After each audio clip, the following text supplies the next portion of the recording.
Great intro. I know, right? Just stare them down. Let's just mean mug the camera for like 20 minutes and then see how it hits. And then just upload it, not a word. Yeah. That would be amazing. Leave work behind and pull up a chair, my friend, because it's finally time for Games and Trades. So 2025, it was a year. That happened. It was a year that happened. It happened. But I mean, one of the things that was cool in 2025 was a lot of cool games came out, right? Like, I feel like it was a pretty good year. Yeah, I had a great time with games last year. I think like one of the things about 24 and 25 to me that I think really stood out as being like two really good years for games was I think we saw a lot of the final effects of all the COVID supply chain issues. So we got just like a lot of great games, whether they be crowdsourced games, but a bunch of crowdfunded games that came out, a bunch of games that have been delayed, and all were kind of, sandwiched into that late 23, 24, 25 years. So I think we got like just a super awesome density of great board games in the last couple of years.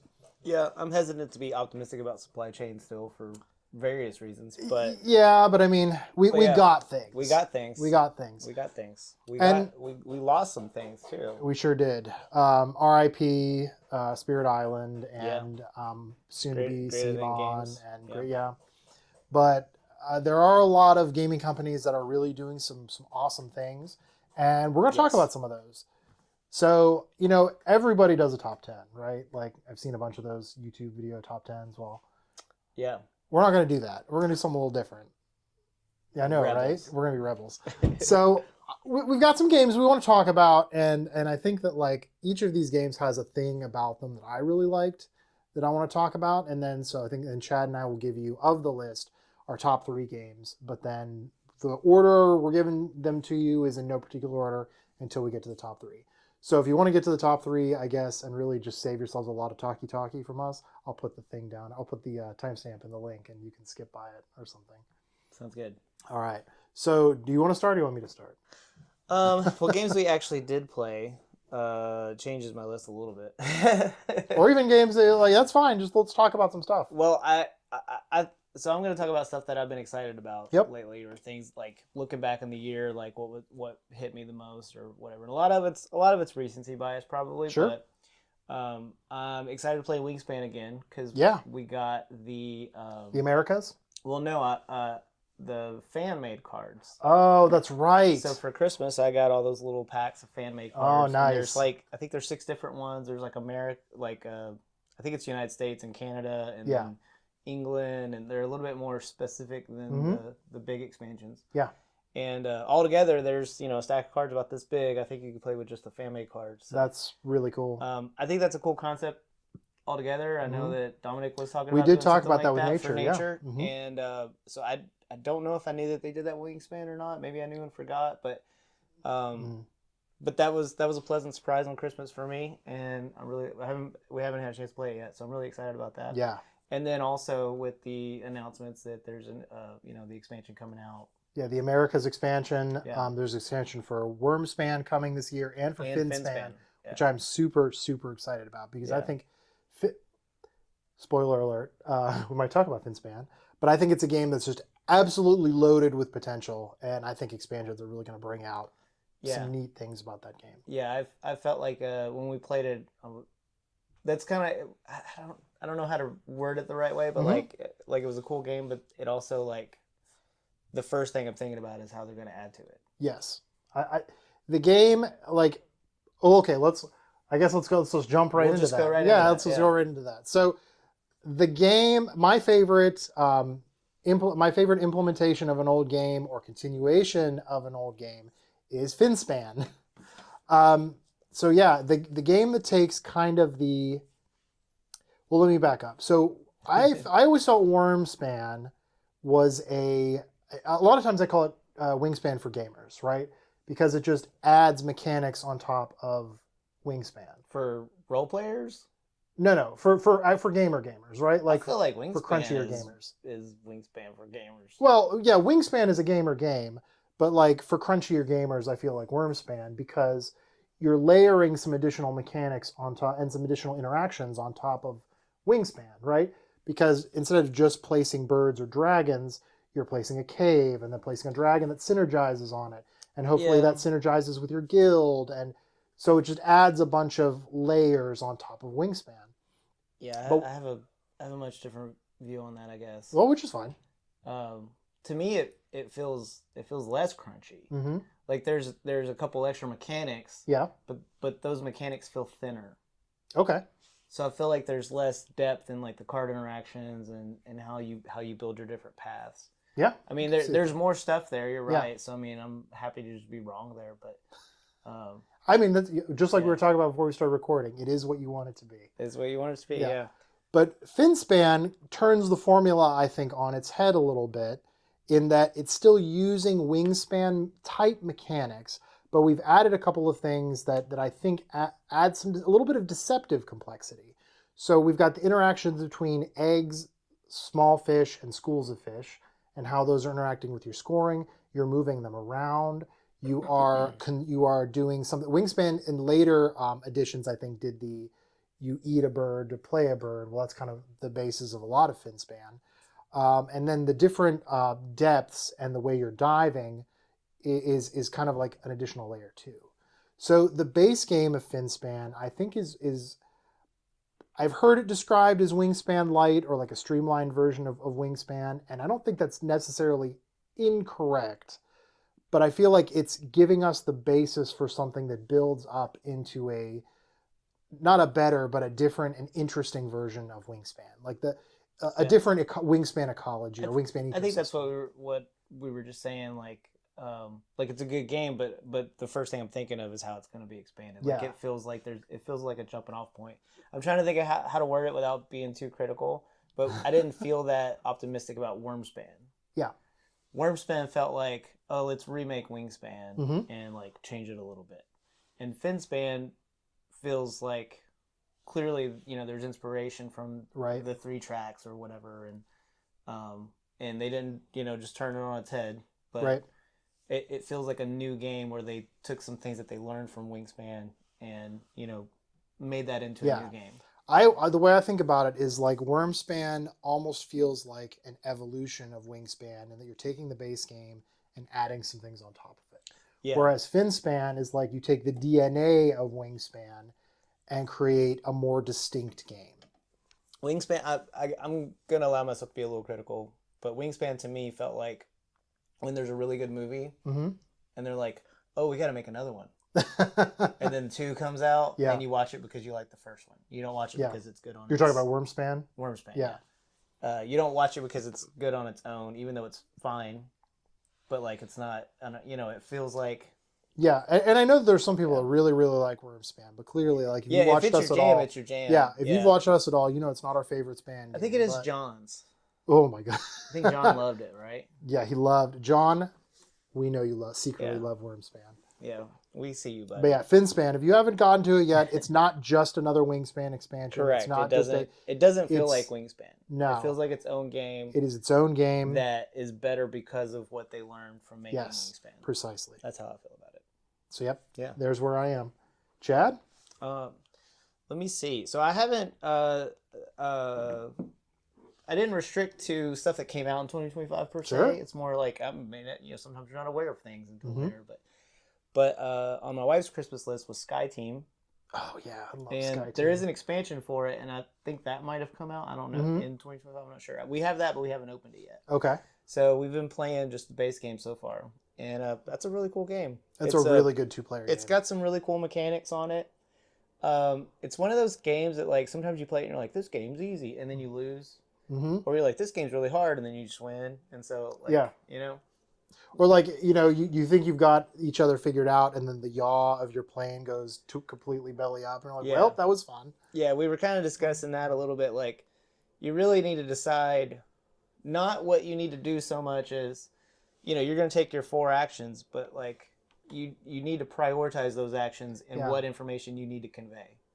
Like, if I'm going to have to yaw with a 5, then I need to do that first so that you can, deal with that if you need to. That kind of thing. So I feel like it's going to run pretty smooth, but then you keep adding the layers like the fuel and the mountains and all that stuff. So really excited about that, and I don't even know what's in the expansion pack yet.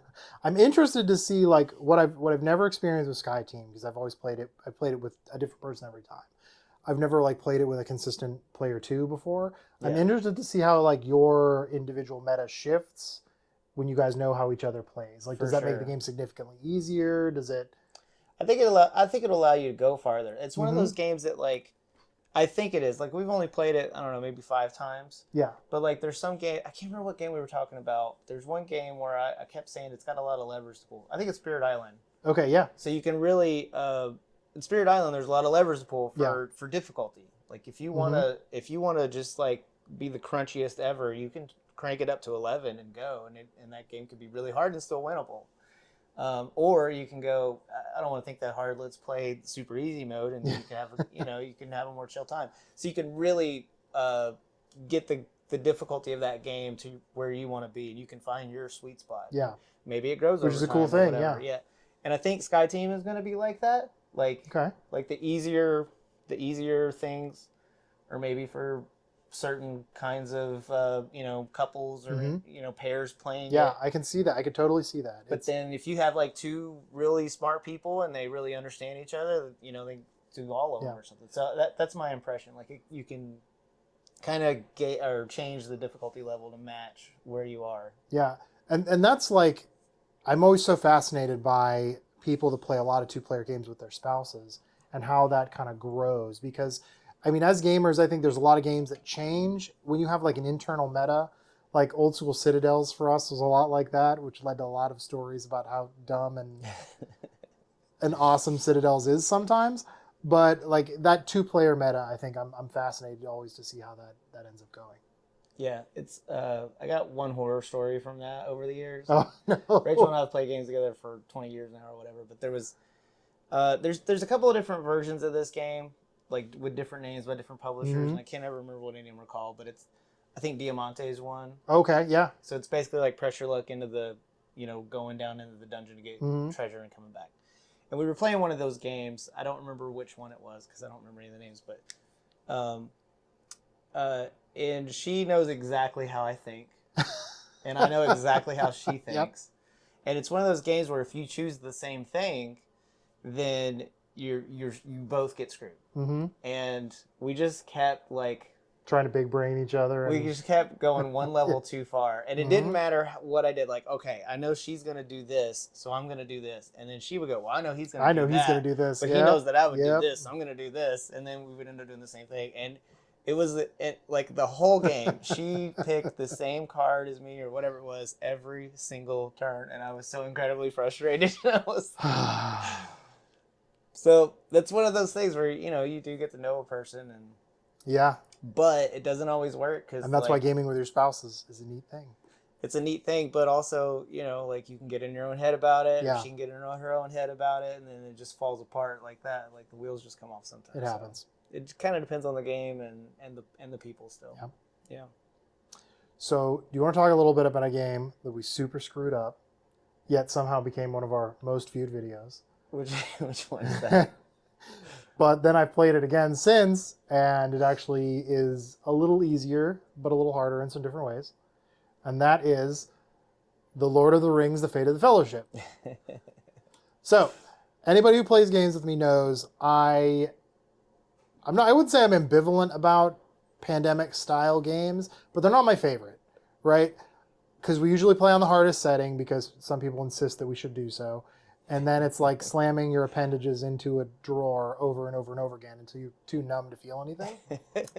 But the neat thing about The Fate of the Fellowship is it has this really neat asymmetry in that you've got different fellowship members that not only are you taking on one role, like medic or operations expert or something, but you're taking 2. And you're finding a way to synergize between yourself and between other players at the table using those multiple roles. And I think the game scales itself adequately to account for that, right? It's not like it's easier because you've got access to extra powers. And it's really neat. And some of the, when we played on camera, we played the recommended roles for a 2-player game. But as you leaf through some of the roles, you have like Gollum is a great example. Gollum's hard to play. He's really hard to play. So if you've gotten to a point where in the Fate of the Fellowship you feel really good about it, you can deploy Gollum alongside maybe someone that doesn't synergize perfectly with him, and just start ramping up the difficulty for yourself. But it just is a really neat take on a pandemic game. I think it's less like Finspan in that it's a new game that is built with pandemic in mind, and it's really a heavy evolution of a pandemic system, because it calls itself a pandemic game despite not being a one-to-one of most of the pandemic style games that are like, even if you're like Pandemic Iberia, Pandemic Legacy, all the different iterations, they're still pandemic, right? Like they follow the same basic premise. Chad did not like this game as much as I did. Yeah, I don't agree with that assessment at all. It is pandemic with a Lord of the Rings sticker on it. I know you got the map and the trails and the orcs and stuff, but that's like I don't know. It's just you put pandemic through a different lens, and then it looks like this other thing. That's why, again, it's not a whole new game. But it is a heavy evolution of pandemic. Yeah, I don't. That's the part that I'm saying I don't agree with. Well, in most pandemic games, like the diseases operate the same way. You're looking to eliminate pieces of diseases. In this game, instead of just like there's a bunch of different orc tribes, and I'm trying to eliminate these. Well, they're orcs instead of like diseases. Well, but also you're not necessarily trying to say there's 3 different orc tribes. I have to eliminate these 3 different orc tribes. You're trying to fulfill different kinds of objectives. Sure. So that's where I think the biggest piece of the evolution is that you're mixing in those different types of objectives instead of just my objective is to remove cubes from the board. Yeah. Like you want to remove cubes from the board to help you meet your objectives instead of the cubes being your main objective. Sure. That's where I think it's a big evolution while still being pandemic at its core. Yeah, I think the word it comes down to is the big. I don't know. It just feels like a filter was put on it. I don't really see it being that much of an evolution as a rebrand. I think it has to work differently to just be a rebrand or a reskin, but that's fine. You don't have to like every game I like. But definitely like, and as I've kind of like seen people play this game different ways, it's just like, yeah, there's still a lot to this game. I've only got, I think, 4 or 5 playthroughs of it, one of which was solo, but yeah, the game plays out a lot of different ways, and a really, really neat iteration on that pandemic style system. So if you haven't checked it out yet, absolutely should, especially if you like those pandemic style games. I think you're going to be pleasantly surprised with what they've done with the system. Say your next thing so I can... So you can roast it? Yeah, I'm going to roast it. I'm going to go... So give me your best take so I can. My best take? Yeah. I don't have any good takes. What are you talking about? All my takes are bad takes. The next game I want to talk about is Roll and Write. It's called That's Pretty Clever. And I don't think this is like the best Roll and Write or anything like that, but it's the one we're playing right now. I think the best Roll and Write is maybe Quicks. So if you haven't played that game, man, that's pulling you should check it out. Yeah, that's a great game. That's one of those games. That's a deep cut. We've bought new pads for that game. I don't know, like 5 or 6 times. So it's like QWIX. I think it's 2 X's. QWIX. Yeah. Oh, okay. Yeah. Yeah. So that game's great. That might be the best Roll and Write as far as I'm concerned. But this one is it's different. It's a little bit different take on thing. There's a lot of ways that pressure builds in it. So you kind of you got 5 different colors that you got to invest in, and the more you invest in it, the better that is. But then if the others aren't good, then it kind of falls flat. So you have to do this. Okay. You're trying to do this balance thing where you can push enough to get the bonuses to like make them multiplicative better in a way. And so kind of a little bit of like having to make good choices or where to focus. I do think that there's kind of like almost solvable, but more it's plays. Fun and it's a unique take on Roll and Writes that I've seen. So we've been enjoying that. Yeah, it's been our Roll and Write's coming back a little bit, which is great. I think I think is neat. And also like the flip and write formula too is also coming back with like the versions of Cascadia we've seen in the last couple of years. Welcome to continues to be an evergreen flip and write style game. I think the Raw Roll and Write this year was pretty successful. Yeah, did we get that?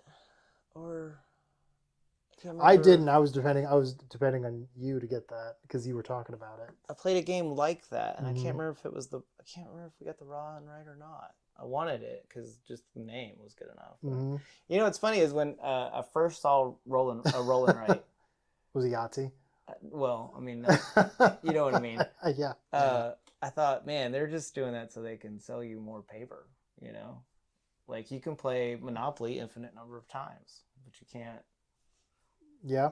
You can't. The Roll and Writes. You got to buy the new pads. Quiet. Don't give That's how they get you. Don't give the MBAs more ammo to ruin the world. I'm trying to give game designers more ammo to write to make good Roll and Writes because I like them.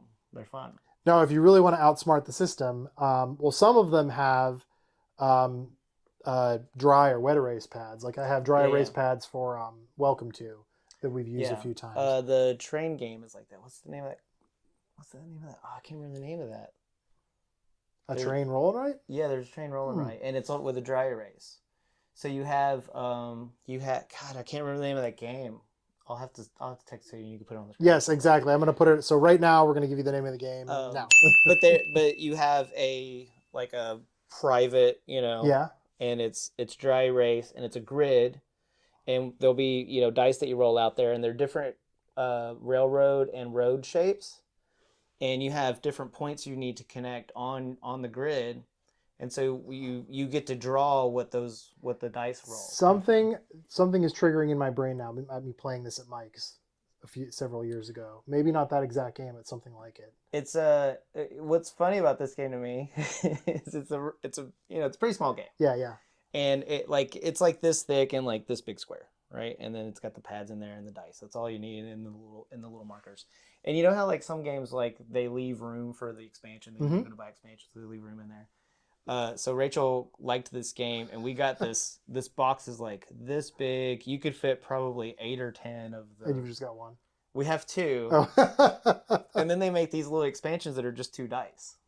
Like we have one that's like some kind of fairy magic or something. I don't know. We haven't even played all of them. And so we got this giant box that's got all this room for expansions, and I don't know.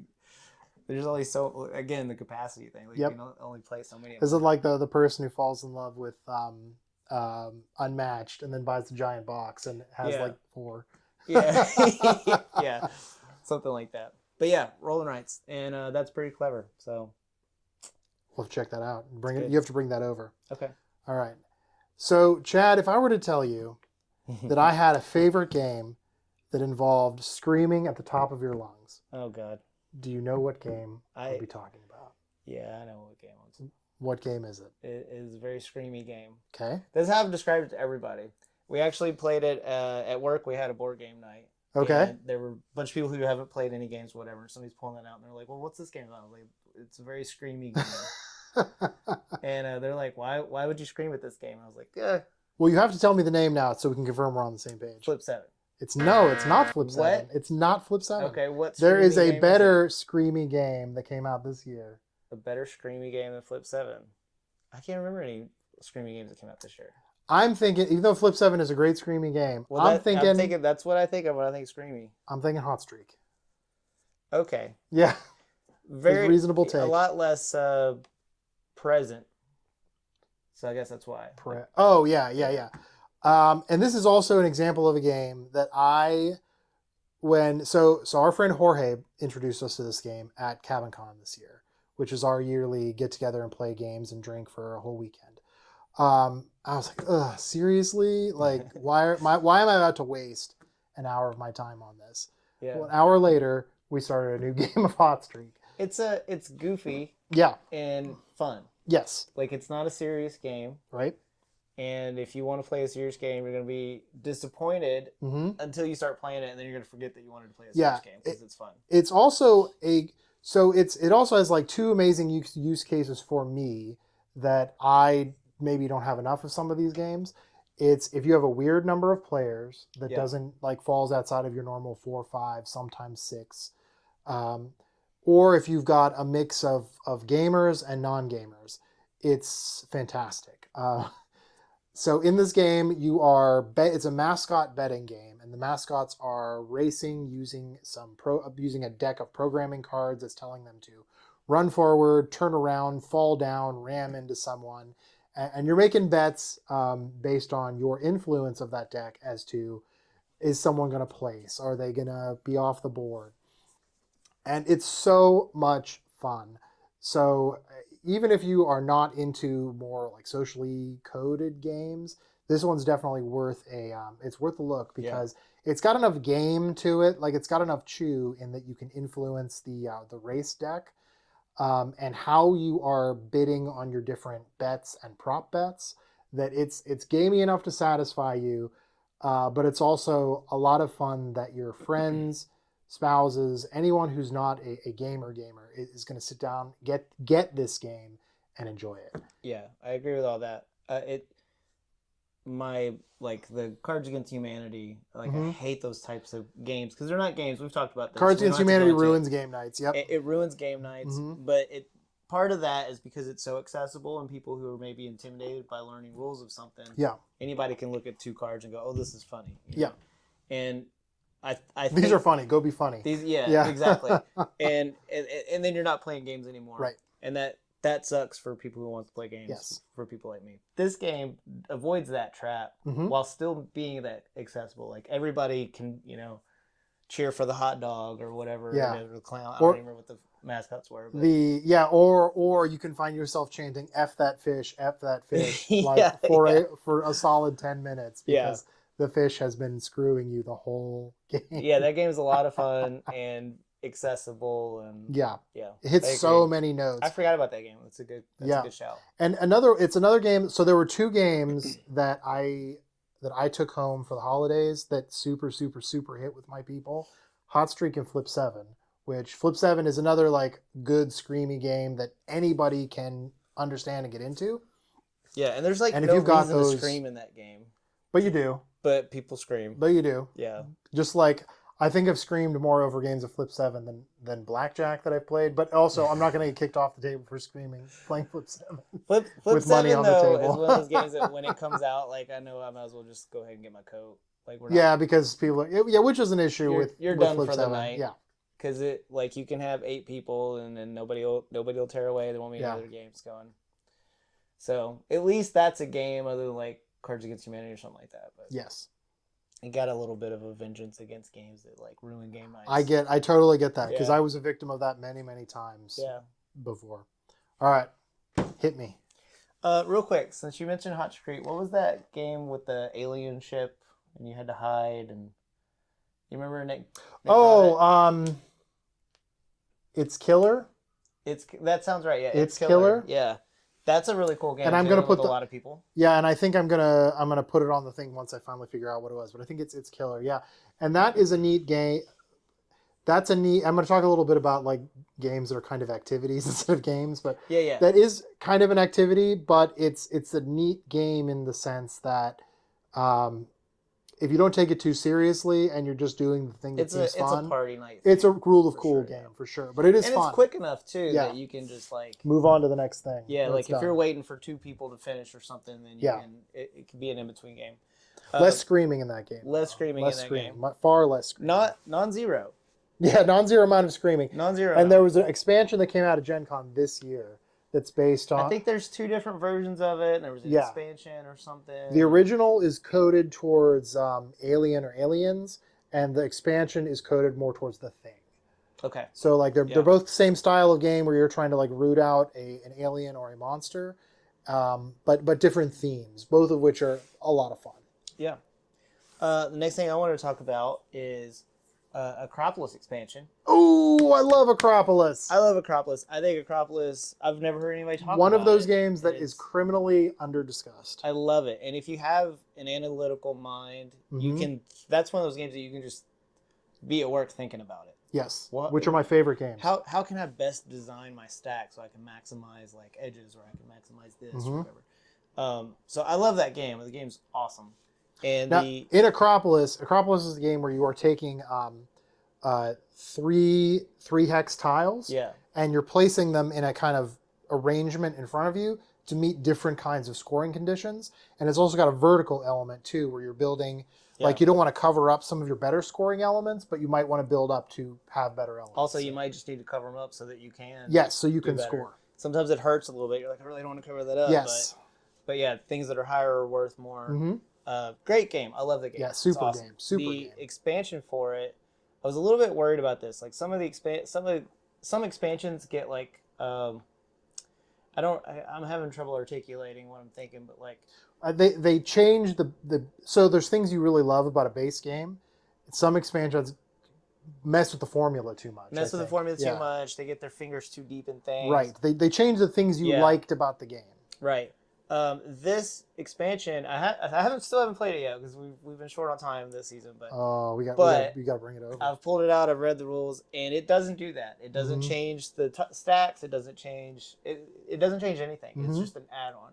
And so basically, it's a statue that you can build, and you need the 4 pieces. And so here's 4 different objectives. Yeah. Once you meet an objective, you can like take one of the tiles there. And instead of the 3 tiles together, like the triple hexes, it's just a single hex. Oh, okay. And it'll have like its own rule, like they have their own rules and stuff for placing. So that changes it up enough that you can't just like solve it. And like there's a best way to place your tiles. Yeah. And depending on what you can draw. I think that's a Nick game, so like we got to make sure he's here so we can play it. Yeah, it's a great game, and really excited about the expansion on that one too. Yeah. That's awesome. I think that one that is new in 2025. I'm pretty sure. Yes, I'm almost certain the expansion would be recent. Yeah, because I bought it at the booth and it was like on display kind of thing. Yeah. Speaking of Nick games, let's see if you can guess this one too. So the game the game I want to talk about next is my favorite. What's the word I used? My favorite streamlining of one of my most beloved mechanics. Taking something that usually takes 90 to 120 minutes to play and giving it a tight 45 to 1 hour window. I know exactly where you're going. All right, what do you got? I was going to try to think of a wrong answer. Just okay. Be funny, but nothing came out. Roth. Yeah. So I love area control games, right? But like I said, the issue with many of them is I hate it them. lends itself. Yeah. And I'm awful at them. This is why we work well together on this show, because we create. It's like back in the day when I spent hours editing a podcast. Everyone talked about how much they love listening to Lou and Sean fight. Except we're nicer about it. They just called each other. We don't really fight though. No, so we don't. We don't have enough drama. No, there's not nearly enough. You really? Damn it, Chad! Now I have to edit that. Oh no! Not a single word. But for whatever reason, when area control games were becoming big, a lot of designers decided they had to be very complex games, have complex systems, elaborate battle sets and whatnot. Yeah, I think that's just the first place you go. Like it's hard not to think of them that way. Right, because you're thinking about it when it's like when you're it is a complicated thing. Yeah, when you're a hammer, everything looks like a nail, right? That's true. Yeah. But Roth is this first time of the show using this word. It's so elegant. The first time of the year. First elegant. I've dropped the first January. Elegant of 2026. Yeah, it's so elegant, right? Like it still has these battle sets, right? Because your troops are represented by these little plastic models that just have a single hit point apiece, and you have more complex troops that are represented as dice. It has asymmetric factions, so everybody works a little differently. You choose different powers throughout the game, and it's just about setting yourself up in different areas and using the different powers that you can use more effectively. The couple of neat things that it brings to the table are, first of all, there is a dice drafting mechanic that is going to dictate what actions you can take in a round. So maybe one round I can deploy and move, another round I can move and fight, and yet a third round I can create more of my battle power and move or fight or whatever, or get money or anything. So you really have to think about when the draft is happening, what you want to do that turn, because you are going to be limited. And there are even actions you can take that will take up multiple dice, but you have to decide if that is good enough for what you want to do. And there is and each of these specialized troops from different factions have different powers that match how the faction works. So like the undead faction like pops up in different places, and the dwarves move stuff around, and it's just so neat. But since the board is pretty small, you're not fighting for hours on end over it. It's a tight, like I said, 45 minutes to 1 hour game if you're playing with 4 people, and it's concise. it is concise. I love that. It's just a super tight, clean, elegantly designed game, and the rule book is like 8 pages. So like, one of my favorite books I ever read was this book called 6 Word Stories, and it was all about how much story can you put into 6 words. And some of those, that's a neat concept. It's a great concept, and so there were a lot of examples in the book, and then I wrote a bunch too because I was inspired. I was like, oh yeah, what can you do? And it really made you think, like, a picture's worth 1,000 words, but if a word can paint a picture, then it's almost infinite. Yeah. And like it can just that's a cool way fractal out of the book, right? And Roth makes me think of that because it's very concise. That's such a it's a 6-word bang on. It's a 6-word area control game. Yeah. And to go back, I hate area control games. I am awful at it. But that's a great game, and I had a lot of fun playing it. Yeah. And the color palette is so cool and different. That's the first thing I want to say, but I also didn't want to just like, oh, the colors are great. Why? Yeah, because I don't know, because I feel like neat. Because I feel like the game deserves more. Oh, it does, and that's why I didn't lead with it. Yeah, because but the aesthetic is awesome. It's amazing. Like, the aesthetic is awesome. It is a neon punk. I don't even know what else. High fantasy kind of thing. Yeah. It's the aesthetic lends itself to something that is just, again, concise, elegant, and well produced. We also talked with Dominic a couple of weeks ago about hidden complexity in games, right? Because there's overt complexity, which is what leads to that BGG complexity formula, where this game is a 4 out of 5 because it's Twilight Imperium and it takes 6 hours to play because it has a million different complex Everybody systems. Needs to print out their own version of the book Precisely. In advance so you can read and have a clue what's going. And then there's games like Roth and one of the other games I'm going to talk about later, that the complexity of the game is not how dense the rules are, it's how you are shifting to meet challenges or shifting to overcome what you think your opponents or the game is going to do to you. The rules are almost just like, here's a basic tool set that you have, go win the game with it. Exactly. I think any good, maybe too bold to say, any good game, the rules fit on one page. And then clarifications can be the rest of the rule book. But if you can't fit, here's how the game plays on one page, what are you doing? I mostly agree with you. Yeah, I think that's not 100%, but I think even Twilight Imperium, you could actually boil a lot of the game down into a one pager, and then extrapolate some of it for the situations that come out. I mean, maybe it's a 1-pager in 10-point font, but you might be able to do it. Yeah. But we just, the way we think about complexity in games a lot of the time is just, I think, a little bit on its head, because even like poker can be an extraordinarily complex game, despite the fact that it has a very limited number of rules. But the complexity in the game comes in reading the situations, reading your opponents, and reading what your expected value is in any given opportunity, like whether it be pot value, expected value, or anything else. Yeah, and you're counting odds. What are your odds? Exactly. And then learning people, and incredibly complex game, not a lot of rules. Right. Chess is similar. Like, this absolutely. piece does this piece does that. Infinite possibilities. Infinite possibilities. Yeah, Go is even more exponential on that. Oh my gosh, yes. Yeah. Same thing with Othello. All the oldies. Yeah. Games have been around for hundreds, thousands of years. Yeah, they have a lot of. They didn't overthink it. But yeah, one of my favorite games definitely one of my favorite games of the year. Just splendidly well done game. Yeah, super well done. All right, you want me to guess something? No, I don't. Okay. The fifth one I want to talk about, I'm a little hesitant to talk about, because I didn't play it. Okay. It's not for me. And the company that made it had a pretty major faux pas that I would not like to discuss right now. Okay. But there was a game that I saw that I thought was interesting and I thought was kind of innovative. And that's why I want to bring it up. All right, hold on. Okay, yeah, you can do a guess here. Is the company DeVere? Yeah. You know what the faux pas was. I do. So I'll get to the game. I don't know what it's called. All right, hit me with the game. But there's a game where there's a red carpet. Did you see this? Yes. And you have little stands for your phone. And so the red carpet goes like this. And basically, you got this lane and your phone goes right here and you have to take a picture. And the objectives of the game include what should be in your picture.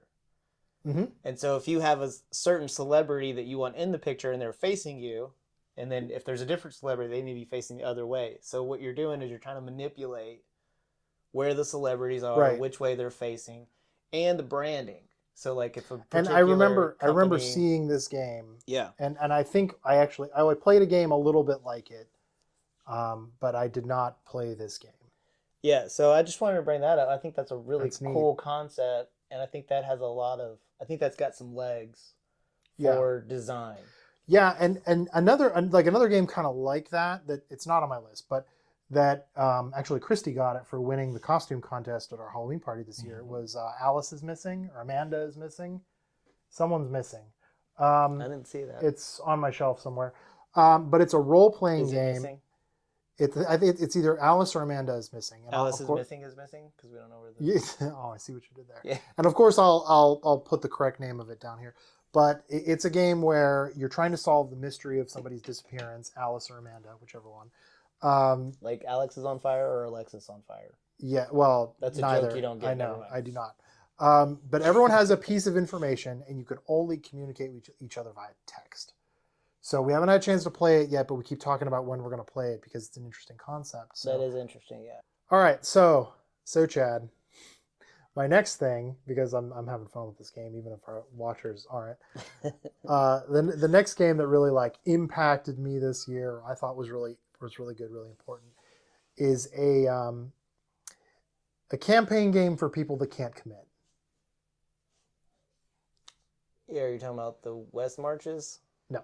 Oh. It's a board game. Campaign style board game for people that can't commit. Campaign style board game for people who can't commit. I don't know what you're talking about. I'm talking about the Elder Scrolls, Betrayal of the Second Age. Okay. So this is a game by Chip Theory, and it is based on the Elder Scrolls IP. Now, the neat thing about this game, for anyone who has played any of the Elder Scrolls game, like if you played Morrowind or Oblivion or Skyrim or any of them, you can adventure in all of these different places, and they have different locations, different NPCs, different kind of dungeon delves in every location. So a lot of your adventures are going to feel fresh in the box. They also have the Chip Theory poker chip design. So all your heroes and monsters are using these screen printed poker chips, which I don't know that it assuages some of the miniatures cost because it's still an expensive game. Yeah. But from a storage perspective, it's easier to fit everything in one box, albeit it is a big box, and makes some of that organization a lot easier. The neatest thing I think about this game is the fact that, a couple things. One, the character customization available in the game makes it so you can build your character in a lot of different ways. So it uses the whole not template, archetype system, if you will, that the Elder Scrolls uses. Are you going to have a thief archetype or a warrior or a wizard? And in there, do I want to specialize in destruction magic or restoration magic or summoning or longbow or two-handed sword? And there is a lot of interesting loot in the game, but it really is more like a supplement rather than a focus, because so many campaign style, legacy style games are about loot acquisition and I have a bigger sword, I have a bigger sword, I have a bigger sword. This is I have a sword, it does these things very well, but it's ultimately going to be my build and my how it impacts my dice pool that impacts my character more. And since it uses a dice pool mechanic where your different skills are going to have different dice, really akin to Too Many, it's really kind of a spiritual successor to Too Many Bones. in that different situations let you roll different kinds of dice, and they'll have different effects based on your build. The other neat thing is that an adventure or a campaign is only 3 sessions long. So I think like we were averaging an hour and a half to 2 hours per session when we played. I feel like it was a little bit longer. Probably with the rules. The rules are very dense. Like the rules are very dense, which is a downside of the game. But once you've played it like 2 or 3 times, it grokks. Yeah. Like it gets much easier. Yeah, but they're not really unintuitive either. Right. It's just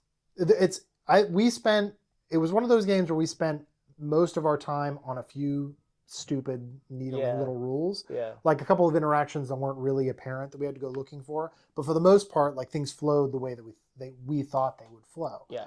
And the other cool thing about it is the fact that your adventures are only like 3 sessions long. So you're not signing up for a Frosthaven style 40 session campaign you're never going to finish. You can get from start to finish in a day if you take like 6 hours to do it, or you could just do it over a few weeks, and then you could start something completely different on a completely different continent and just keep going. Yeah. So despite the fact that I have too many of those campaign style games, this was one I've really enjoyed playing. I haven't had a chance to play it solo yet, but I've heard good things. Yeah, it was good. I liked it. I think they did a really great job. Like that's one of those I guess a genre of game that can go off the rails pretty hard when it does, and they did it. And they kept it between the lines pretty good. It's a great game. And this is where, as much as we're at the point where like Gloomhaven is so popular that it's become cool to hate on Gloomhaven for some people, and I love Gloomhaven, but Gloomhaven ruined us in the way that it became so popular that so many of those style of games tried to copy things about it. And one of the things they tried to copy was the length of its campaign. Yeah. And well, for me, who owns Gloomhaven, who owns Madara, who owns Kingdom Death Monster, who owns Tainted Grail, right? Why do you own all those? Because I get excited about things. Because I have a problem, Chad. I have problems.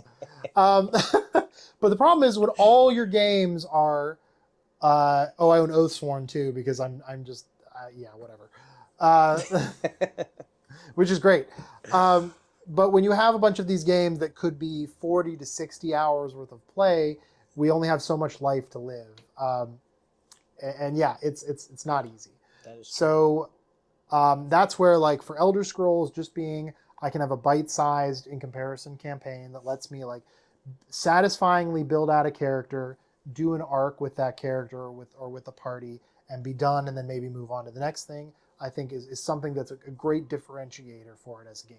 Yeah. It also has a couple of expansions, so you can keep adding things and making them fresh. You can bring in more of those like Elder Scrolls elements and a couple more continents that kind of keep you satisfied playing the game over and over. What's next? I'm out. You're out? You're done? I thought we were doing 5 things. You've done like 27 already. 27? I had no idea. Oh, well. You did like 8 before we started. I know. I know. Maybe I'll cut some of it. I don't know. All right. All right. So, all right. My next thing. You're doing your job on this show, which is to be excited about games. I'm very excited about games. Yeah, you're doing your job. All right. So and then your job is to make fun of you. Yes. Excellent. So I want to shout out to friend of the show Dominic, who designed the next thing I want to talk about, which is there are a couple. I'm surprised you didn't bring this one up earlier. I thought it was going to be like one of the first ones. We went on tangents, so we went on tangents, and then I moved my order around. Yes, so friend of the show Dominic designed this game. We've had a couple of amazing conversations with him, which if you haven't watched them, please do, because some of his insights into designing games and how he designs and markets them are incredibly interesting for anybody who's interested. There's a lot in of this hobby. Things that he said that was just not the way that I thought. Oh no, not even a little bit. So one of the games that like I think is not getting the attention that it deserves is Nature, for sure, because we talked a little bit about this again with Dominic when we spoke with him. Was that complexity is a weird thing in the hobby board gaming community, in that like the games that are at the top of the hotness tend to be like the very, very complex games. Like just 3 examples in the top 20, like Birmingham, Gloomhaven, Ark Nova. Like these are all high complexity kind of games. Yeah. And as we talked about earlier, sometimes the complexity of games is not the rule book, but it's the interplay of the game.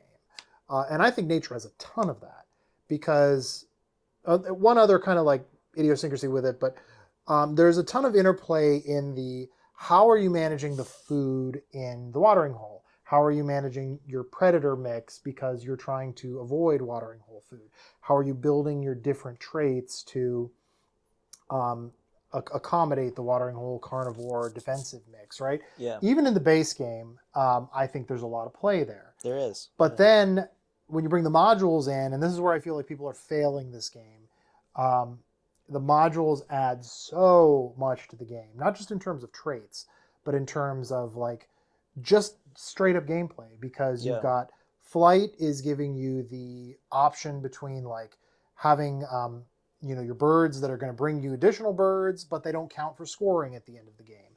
And Amazon has poison darts, which are going to kill your population if you are doing the wrong thing. And Jurassic is very aggressive and predator heavy. And the winter tundra is giving you like that. You have to account for how cold it gets. And natural disasters has events. And it's just like you're building layer on layer on layer on this game and making it very, very modular. So you're building on very simple mechanics, but it's building in different ways for you to read your opponents and interplay with some of those mechanics. And that's where I wish people would give it more of a chance with a module or two, because I found 2 modules where this game really, really shines. Incredibly shines. Yeah, you do need to play it a couple times before the modules make sense. Yeah. And there was some, even in the base game, like it took me like 2 or 3 read-throughs to really grok some of the things, yeah. Yeah, there was just some things that didn't work the way that I would have assumed they did. And so to get that through your head, where like, no, you don't really lose anything when a species dies off. I mean, it's inconvenient, but things like that.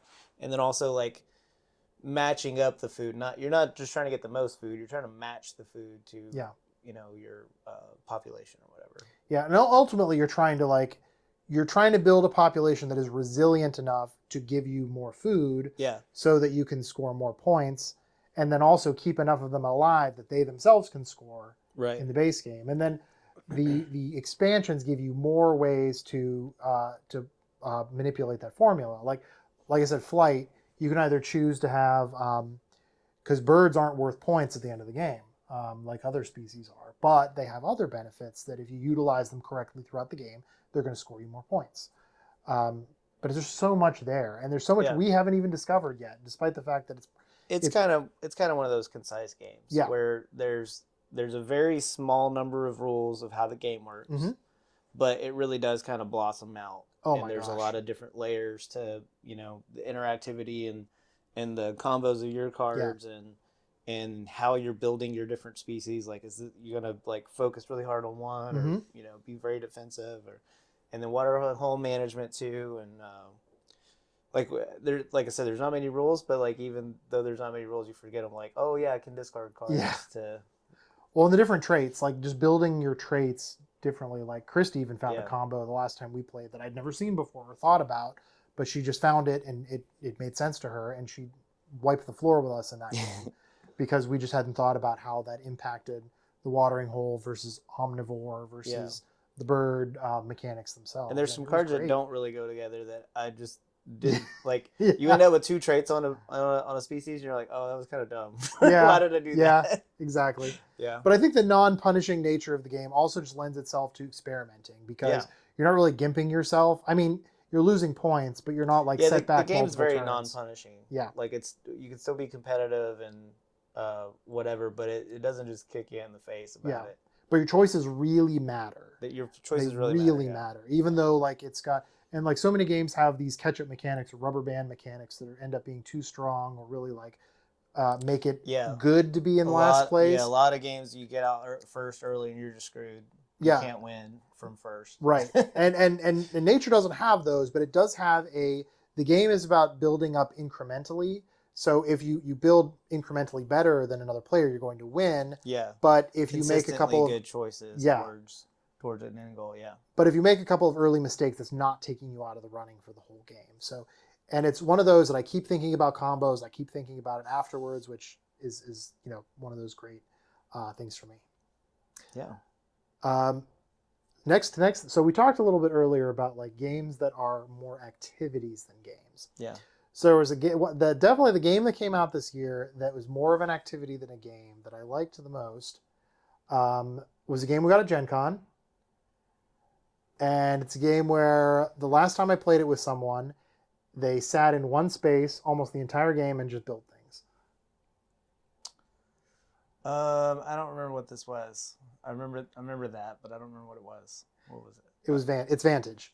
Oh, I thought you were talking about something else. No. I was going to mention that as one of the activities. Oh, yeah. Yeah. So Vantage is a really, really cool exploration game. It's cooperative, and it's a game in which you've crash landed on an alien planet, and you're communicating with each other via radio. So you can't see where your fellow like crewmates are, but you can describe things about them that you have on your location and what you're doing. You also you can go in basically any direction. You can really go through exploring. You can really start crafting. You can meet sapient species and befriend them or battle them. You can uncover epic win conditions. You could just settle for a regular victory or decide you want to play for another hour, right? Like, yeah. It's not for everyone. It's not. And I understand why. It's very much, like late 80s, maybe early 90s role-playing game, really. Yeah. Where you're just kind of a certain kind of role-playing game, not necessarily like chunky dice roller, but like you're playing this choose your own adventure kind of story. Yes. And that's awesome. Mm-hmm. It's not so much board game as it is like board story. For sure. And I think that's the best comp is a choose your own adventure novel that you're playing collaboratively. 100%. Yeah, it's definitely it's 100% choose your own adventure. Yeah. And and it's kind of cool because it is collaborative and you're in different places, but you are working together towards similar goals or whatnot. And it's a really cool kind of thing. I think it's kind of special, and it's definitely not for everybody. I keep calling it Rule of Cool the game because in every game I've played of Vantage, that we all do what we think is cool. There's a loose collaboration. There's no incentive not to. Like, it's kind of the point. Like, you're not trying to meet some number on something. Exactly. You're trying to have fun. So, do what sounds most fun. Yeah, I've played games where like I domesticated a pet while someone else sat in their space and turned a torch into a jetpack, into a rocket ship, But those are the kind of like neat, silly things you can do. Or someone found a city where they had to challenge the leader of the city to do things, and there's so many different kind of challenges, so many cards in the game that you can get a lot of play out of just this box. For sure. The first thing I thought about Vantage when I saw it was, they could expand the crap out of this game. But so it's a Stonemaier game. So Jamie Stegmaier said they're not going to expand it. It is what it is, and I admire that. I really do, and I think this is the kind of game that can live by itself. But I'm almost a little disappointed they're not going to expand it, just because I'd love to see more different kinds of challenges, or maybe another planet or something. I look at it a little bit differently. Like I don't see an expansion, and so I think it's a good. I think choosing to not do an expansion maintains the integrity of the game as it is. It is a respectable choice, but 100% for sure. They could come out with a new version. Yes, that's what I mean. I'd love to see that. Yeah. Like not an expansion, but like a separate playable thing.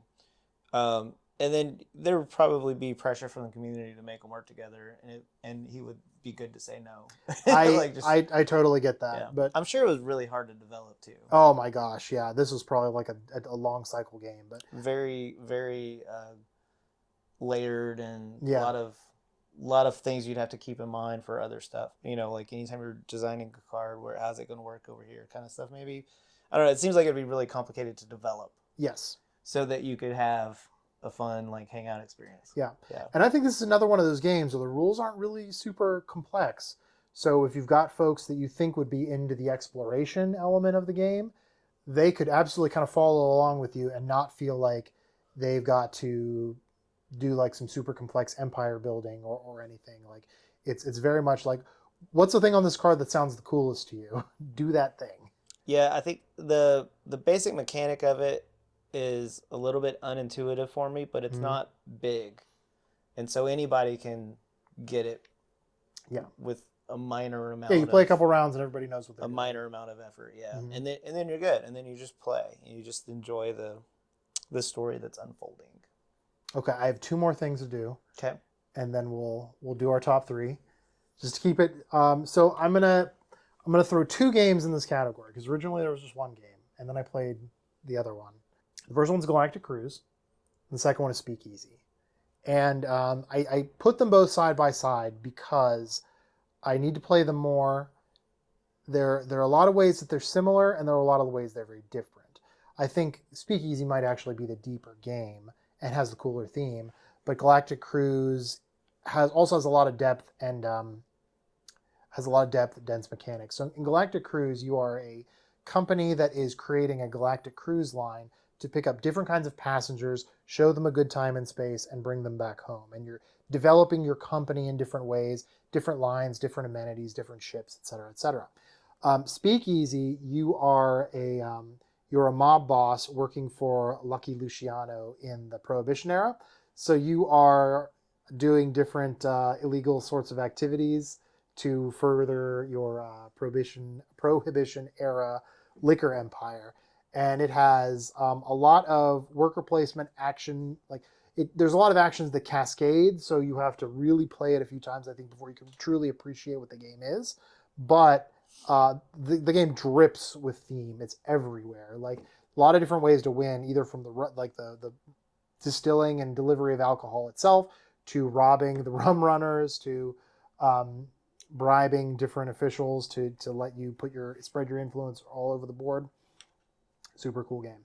Awesome. I can't Both of wait to them. play it. So I think Chad, you did not like Galactic Cruise as much as I did, or didn't speak to you quite as much. It didn't speak to me. A second playthrough, I don't think I don't think one playthrough was enough to really it's have an not. opinion on it. Yeah. It's not, because having played it a few times myself now, it's games like that. What I think is cool about them, which makes it hard to talk about them in this kind of format, especially when you're busy and don't play games all the time, is that you discover new things every time you play them, or you refine the way you think about it, or I always call them like cascading actions. Like a lot of times there's a way that you can plan 3 turns ahead Yeah. for the optimal like effects of your actions, and you either learn that late in a first playthrough or it just takes you a couple to figure it out. Yeah. And both of these games are like that. Like you have to be careful about how you sequence and select your actions.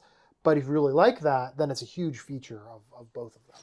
I'm trying to remember. I think that a problem that I was running into with that game, it was one of those where you can go 3 turns ahead, but I was like always You can unable get to do the scuttled thing, too, yeah. and I was always unable to do anything, and so it really hurts your AP where Yeah. you're like, well, I need to do this, but to do this, I got to spend 8 turns doing these other things in this Yeah. order to get to there, and I don't know if it was a mismatch for my brain in that game, or if I was just having a bad day, like mentally. But that game was hard for me that night. It's definitely it's a hard game to play, and it's not for everyone.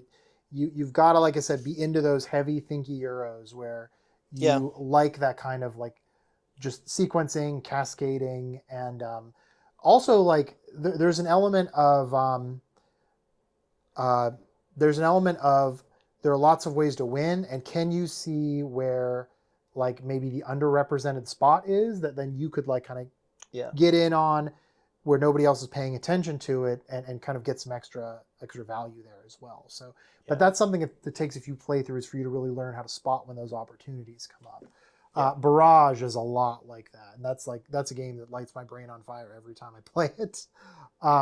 But it's rewarding when you get everything just right and your plan kind of when your plan sorts itself out and you've got the exact right number of cruisers like going through and enjoying their cruise, and you score a bunch of points. Very, very cool. All right. My last thing was a game that I did not see coming at all, and couldn't believe how much I liked it, and I was like, how did I almost miss out on this game? And that's Citizens of the Spark. Yeah, It's wild that we didn't hear anything. And not a single thing. I still haven't. I mean, not that I'm in tune. I've seen a little bit more. I think it's coming more to retail now, and whereas before it was an early release at Gen Con.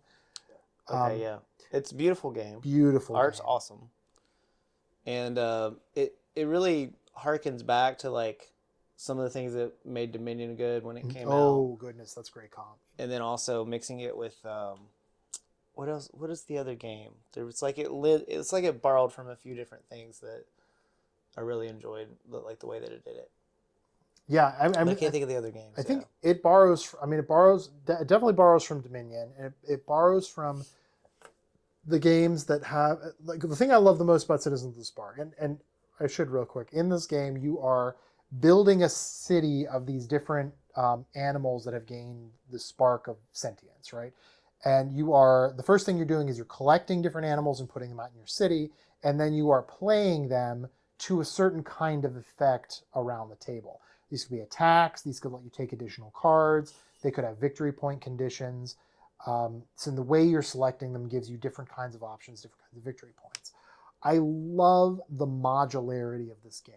Yeah. So like you could build the game to be very interactive, you could build the game to be very kind of like, I don't want to say solitary, but like more like of a building game than an attacking like choosing game. the sets in Dominion. Exactly. Yeah. Like, how do I want to play this? It doesn't borrow from Dominion in the way that games usually borrow from Dominion. Yes. It borrows from it in that way. In the modular way. In that modularity and that set building kind of way, which is awesome. That's great. Yeah. It's excellent game.